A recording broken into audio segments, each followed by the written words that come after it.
morning to everybody, and thank you very much. It's a really great opportunity to be here at the C2 Command and Control Center of Excellence.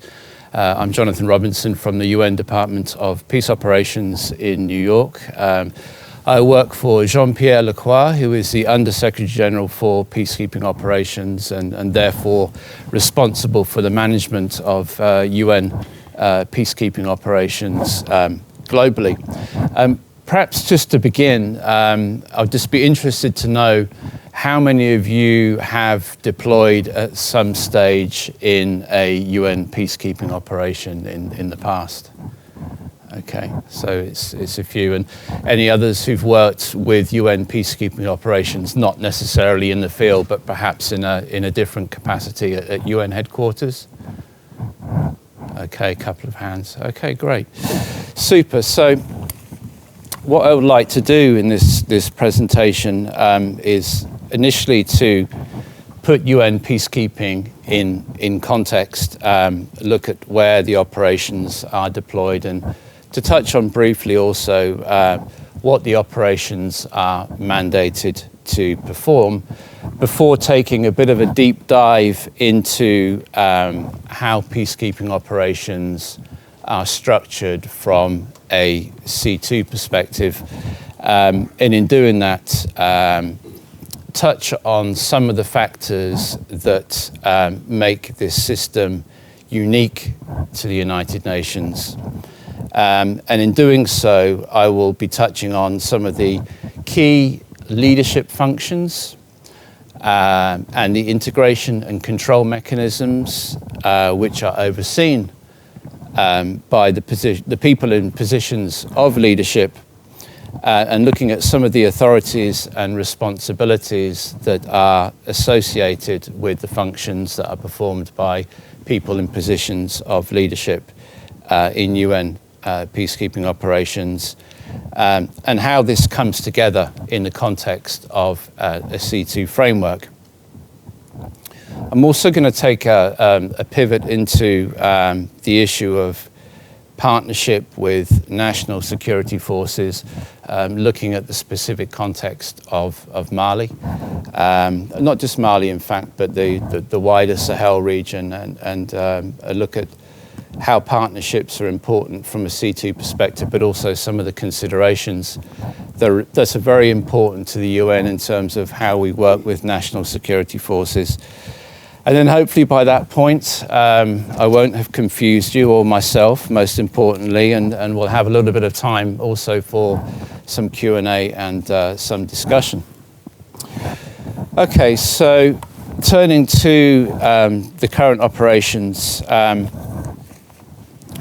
So basically, peacekeeping operations are called upon to maintain peace and security and facilitate political processes. And this entails doing a number of things, which may include the protection of civilians, to assist in the disarmament, demobilization, and reintegration of former combatants, perhaps also providing support to electoral processes, protecting and promoting human rights, and assisting in the process of restoring the rule of law.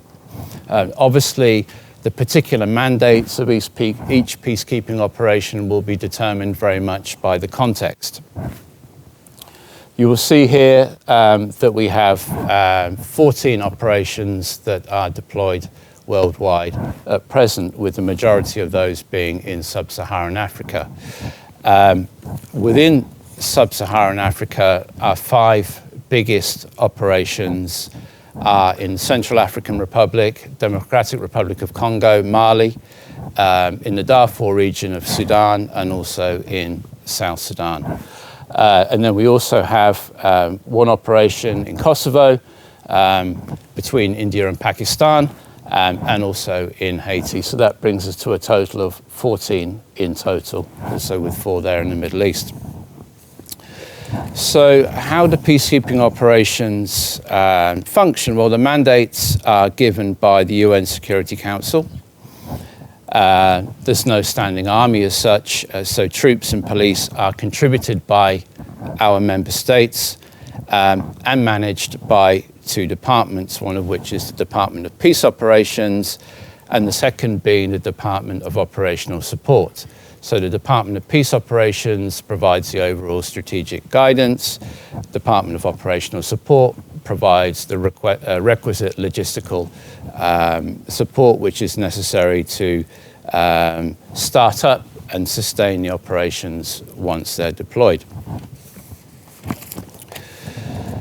So, given that the missions vary considerably in terms of their size, their configuration, perhaps some common characteristics is that usually, but not always, these missions bring together a mixture of civilian, military, and police personnel under the leadership of a civilian head of mission. Where that doesn't happen is where, for example, you would have a head of mission who is double-hatted as a force commander. So UNIFIL in Lebanon, for example, is a mission which is not integrated and therefore has the force commander who is the most senior official and differs somewhat to the structures that we have in other settings, for example, South Sudan or in Mali or in the Central African Republic, where you have a civilian head of mission. So just one important distinction to be aware of there. And again, just to emphasize the importance of recognizing that the structural configuration of the mission will depend very much on the specific requirements of the mandate that has been issued by the Security Council, and then, of course, the operational context. Often, these are extremely challenging. Two examples here. Mali, due to the size, the kinetic nature of the operational environment. DRC, due to its size, perhaps the equivalent of Western Europe, roughly, and also extremely difficult to move around due to the lack of roads, challenges in the rainy season and such like. So these are very, very, very difficult operational environments in which we're deployed. Perhaps just to mention here that UN peacekeeping missions are unique from other bilateral or regional interventions in conflict-affected countries for the reason that not only are they typically civilian-led, but they also have these components that I mentioned, military, police, and civilians, that are brought together with very different specialized roles, but under a single unifying AC2 framework. And I think this is something that is very particular to the organization. But the organization is configured in such a way that the missions are given a very high level of operational and tactical autonomy, with only very light backstopping from the headquarters in New York. So I think this is quite a sort of a distinct arrangement from C2 that we might see in other organizations, regional organizations to be precise. So how is the C2 organized specifically? Well, the command elements comprise the authorities which are delegated from the UN Secretary General to the leaders of the two departments that I mentioned, and then in turn to their subordinates, while the control represents the implementing capacity to execute leadership direction. So that is at the country level.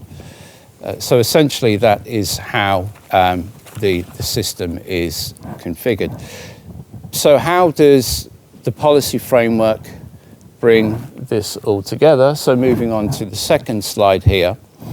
And this is the function of the policy on authority, command and control. So a key feature here of C2 in peacekeeping operations is that there is full delegated authority from the UN's decision-making bodies. Key here is the Security Council, which issues mandates for the peacekeeping missions, but also the General Assembly, which has responsibility for the management and allocation of budgets to the organization. So the authority which is delegated includes that for planning, the management and execution of the operations under the overall authority at country level of the head of mission.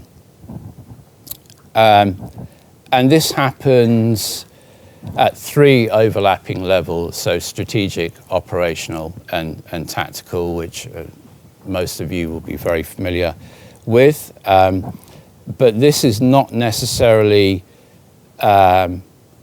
configured in a way that is necessarily as linear and deliberate as it is in other organizations. And perhaps a characteristic of AC2 in the UN is that of a flat and decentralized system. And I'll come back to that a little bit later and unpack in a bit more detail what is meant by that. So broadly speaking, the strategic level would include the United Nations headquarters and the head of mission at the country level. Then the operational level cascades down. So essentially it is nested at mission headquarters at a country level and then cascades down there to the tactical level. So the tactical level would be the equivalent of, in civilian speak, the subnational level. So many of our peacekeeping missions, for example, have a structure that includes regional or sub-regional field offices. It may also include sector headquarters as well, which would be under the responsibility of a military sector commander. Okay, so essentially the AC2 policy is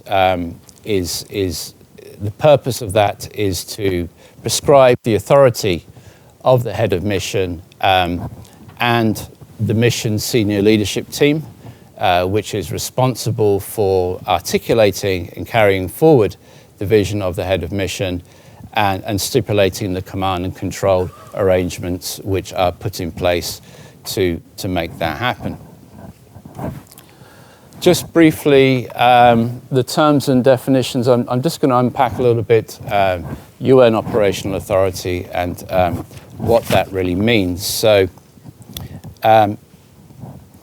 basically, what this means is that the authority which is transferred by member states to use the capabilities of their military and police personnel is vested in the head of mission. So at that point at which the transfer takes place, then it is the responsibility of the head of mission to issue operational directives for the management of these capabilities within the context of a Security Council mandate.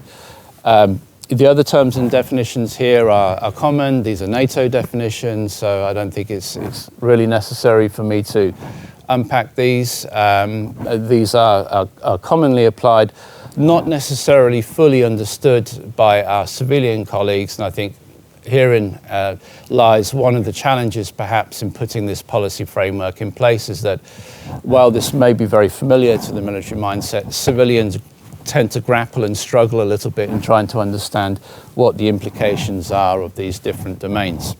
I think this also speaks to one of the unique challenges in peacekeeping, as well as bringing together civilian and military cultures, which also present some challenges, again, which I'll touch on a little later. Okay, so what I'm going to do now is just unpack a little bit the levels of command and control, and just to recap here, there are two key figures here at headquarters. The first being the Under-Secretary General for Peace Operations, who provides the overall political strategic direction to our peacekeeping missions on the ground, and the Under-Secretary General for Operational Support, who is essentially responsible for overseeing the enablers, if I can put it like that, supply chain logistics, the healthcare management, personnel, communications, technology, and such like, which is necessary to enable these missions to function. Then at the country level, just perhaps really to emphasize here the importance of the function that's performed by the head of mission. Essentially, that person is at the apex of authority, command, and control. is responsible for driving an integrated approach to mandate delivery, prioritizing and allocating the use of mission resources, and providing political and operational leadership to the mission. In doing so, they should foster unity of effort, essentially a unified and integrated approach to the delivery of the mandate.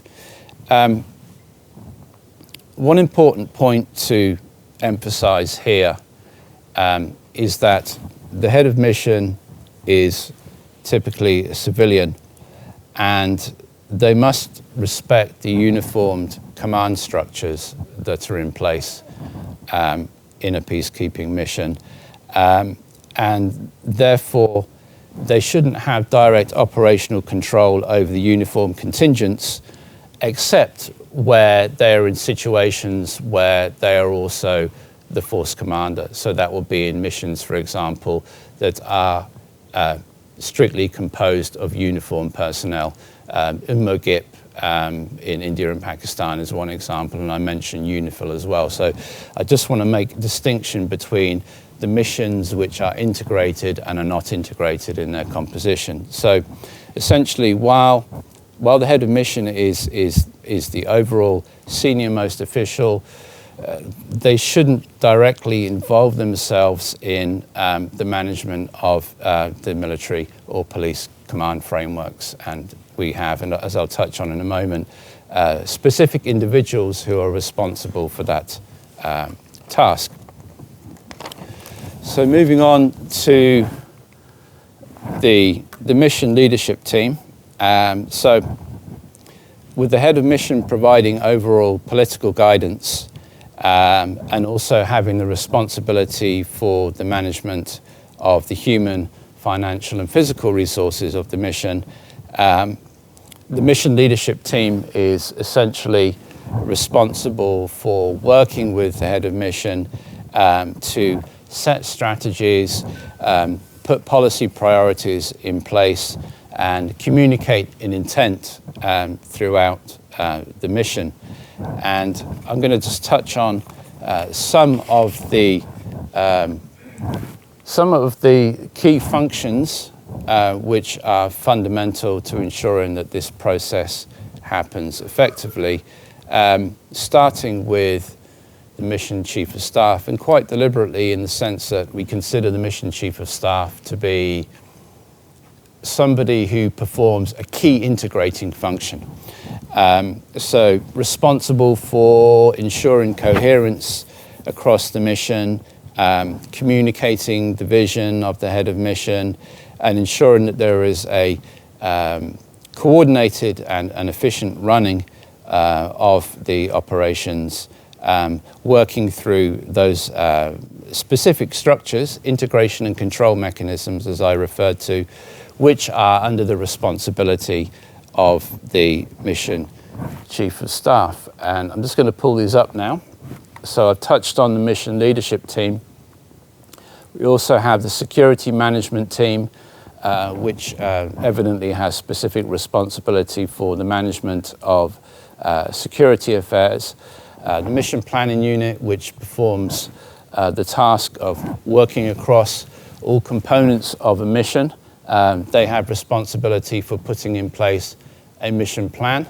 The mission plan translates the strategic objectives which are outlined in a Security Council mandate and operationalizes them.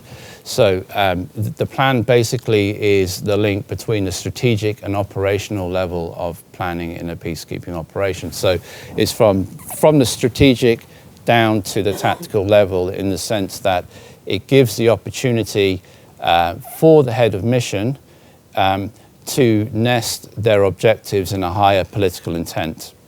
Very, very critical, in fact. Then we have the joint operations centers. What makes this joint? It's the composition. So joint mission operations centers will be typically composed of both civilian and uniformed personnel. Many of you will be familiar with military operations centers, or MOCs, which are typically only comprised of uniformed personnel.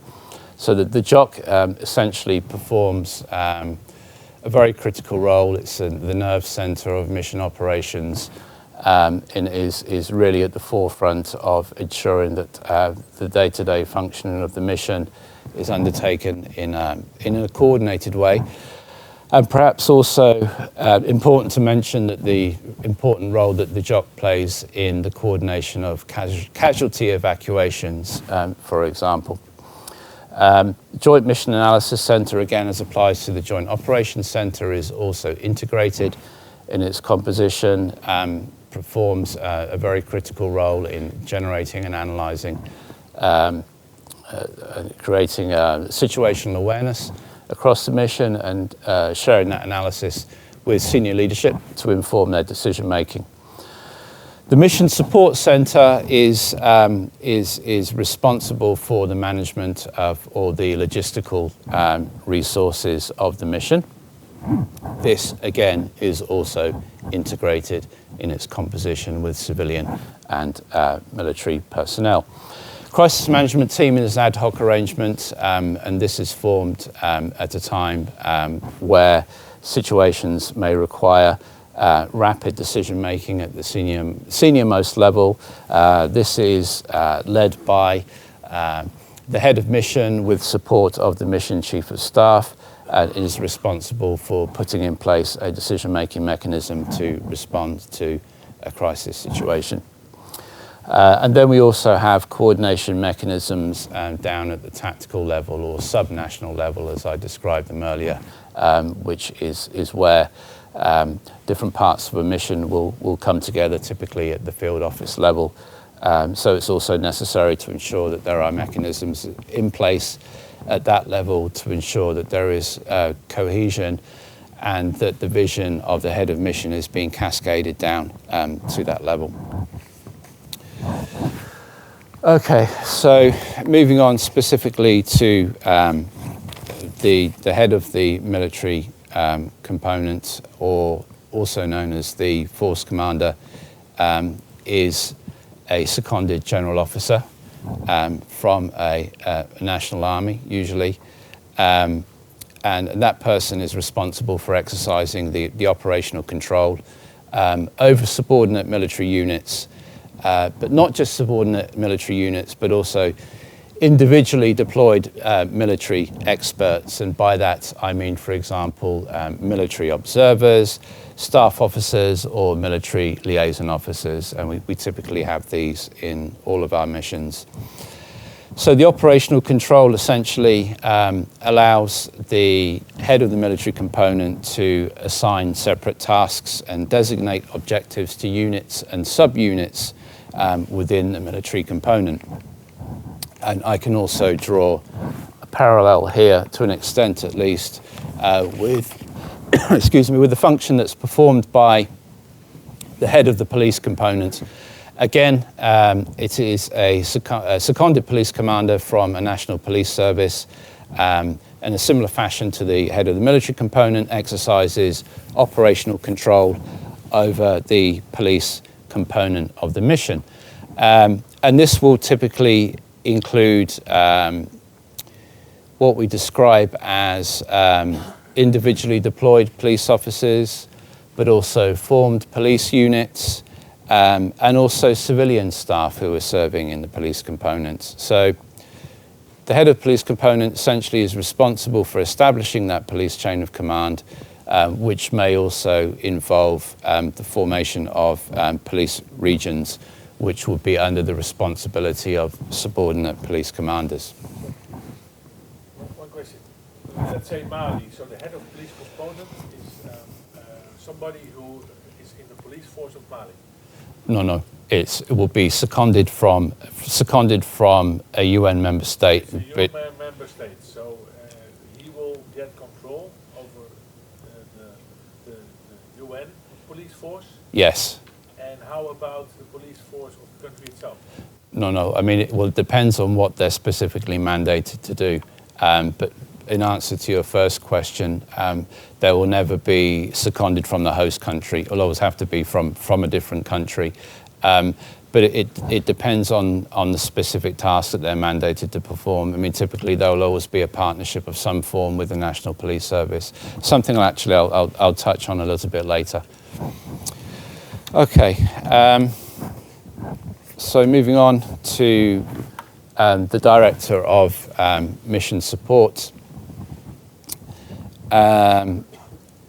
What's unique in UN peacekeeping operations is that all mission support functions, regardless of their origin, are considered common to the mission. What I mean by that is that we generate a number of different assets. They might be contingent-owned equipment, so equipment that is owned by the contingents that are contributed to the peacekeeping missions, or it might be UN-owned equipment. But what is common here is that the Director of Mission Support, who is a civilian, is responsible for the overall management under an integrated system. And the purpose of this is to ensure that there is say an efficient administrative and logistic support which optimizes the availability of mission resources. And to make this system function effectively requires the integration, again, of civilian and uniformed personnel through a mission support structure that we have at all levels of the peacekeeping operation. This is where things can get a little bit challenging in the sense of difficulties that can arise in this unique support structure, which, to be quite frank, is anathema to many seconded military personnel, particularly from NATO countries, who may be accustomed with having full operational control of assets. Whereas the system as configured in the UN,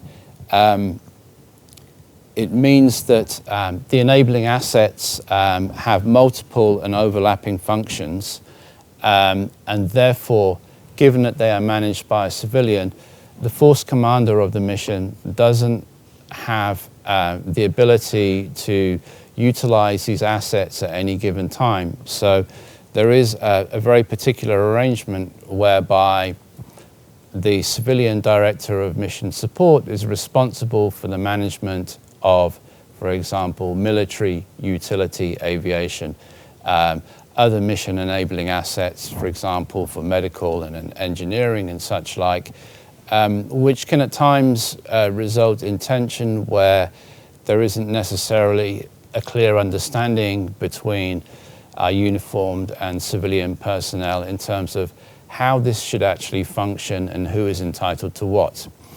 But what is very clear here is that where it comes to assets which are categorized specifically for combat support, then these will be very clearly under the tasking authority of the head of the military component.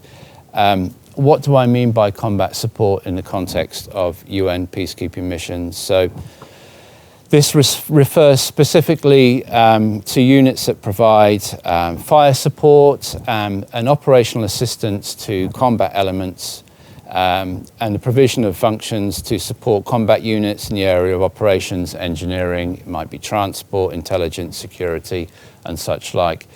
Perhaps important to recognize that these combat support functions are not performed universally. They'll be performed in very specific operational contexts, and it could be, for example, in the context of Mali, could be, for example, in the context of the Eastern Democratic Republic of Congo, where we have a force intervention brigade which is mandated to perform such tasks, but this isn't necessarily the case in all peacekeeping missions. So I think it's important, again, to recognize how the mandates will determine the certain specific tasks which are to be performed. But essentially here, I think it's important to recognize that the way in which mission enabling assets are tasked is in such a way that they are considered to be assets which are common to the whole mission. And this, as I said, continues to be a source of friction at times, particularly when you consider that aviation assets, for example, are high value and they're also scarce. They're very difficult to generate. We never have enough fixed-wing aircraft, we never have enough helicopters, and therefore this is where tensions can sometimes arise on the ground when it comes to ensuring that there is a clear understanding of who tasks what and when. Okay, so this I think we've covered. I just want to now segue into partly related to the question that you asked on how we're working with national security forces, and looking particularly at the context in Mali, where we have a peacekeeping operation, MINUSMA, which is deployed to work with the Malian national security forces, particularly in the context of providing support to the G5 Sahel joint force. So just to provide you a little bit of background on what the G5 Sahel is, it brings together a group of 5 countries, Burkina Faso, Chad, Mali, Mauritania, and Niger. It was formed in 2017 with the objective to address security threats which are particular to the Sahel region. And it operates in the border areas of those countries that I mentioned, and also coordinates very closely with Operation Barkhane, which is a French-led counterterrorism effort, which is also based out of Mali. What specifically do I mean by support to national security forces? Just to add a little bit of precision here, well, essentially this amounts to the provision of training, mentoring or advisory services, financial support, could also be strategic or tactical support to operations in the field which are conducted by non-UN security forces, but also operational support as well, including fire support or strategic or tactical planning or joint operations. Underpinning this partnership is the requirement that has been set down by the UN Secretary General to ensure that this support is provided in what's known as the context of the human rights due diligence policy on support to non-UN security forces, bit of a mouthful, or HRDDP as the acronym is known. And basically HRDDP sets out the specific measures that the UN peacekeeping operation on the ground is required to take to ensure that due diligence is given, to ensure that the support is provided consistent with the principles which are enshrined in the UN Charter. So that would be specifically the responsibility to respect, promote and encourage respect for international humanitarian human rights and refugee law. So in essence, the HRDDP compliance framework is there to ensure that the operations undertaken by G5 Sahel, perhaps with support provided by the UN, doesn't in fact put civilians at greater risk of human rights violations or abuse, and to ensure that the planning and conduct of these operations are in fact done in accordance with human rights and international humanitarian law. and that the necessary measures and mechanisms are put in place to minimize civilian harm during, for example, the conduct of offensive military operations, and that there is a response mechanism to any violations that may occur in the process of that happening. So I just wanted to touch on that in the context of Mali and sort of linking that to the implications for command and control. Just to summarize now, I think as you've probably recognized here, again, to draw a comparison with the C2 frameworks that many of you will be more familiar with, the UN system is configured in a very unique way in that strategic level responsibility is devolved significantly. It's pushed downwards. It cascades, and therefore we typically describe the C2 framework as something that is rather flat and decentralized, rather than being perhaps more hierarchical and configured in such a way that there is a greater level of strategic and operational responsibility that may even be outside the theater of operations.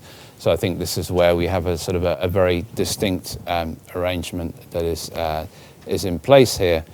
And I think the reason for that also, again, is because of the unique composition of peacekeeping operations that brings together civilian, military, and police tasks to work in an integrated manner. And due to the very unique composition and structure of these operations, it also requires a unique system of authority, command, and control to make that work, and one which is perhaps quite unique and distinct from other bilateral or regional interventions managed by other organizations in conflict-affected countries. So I'll stop there, and we can open the floor for some questions and discussion.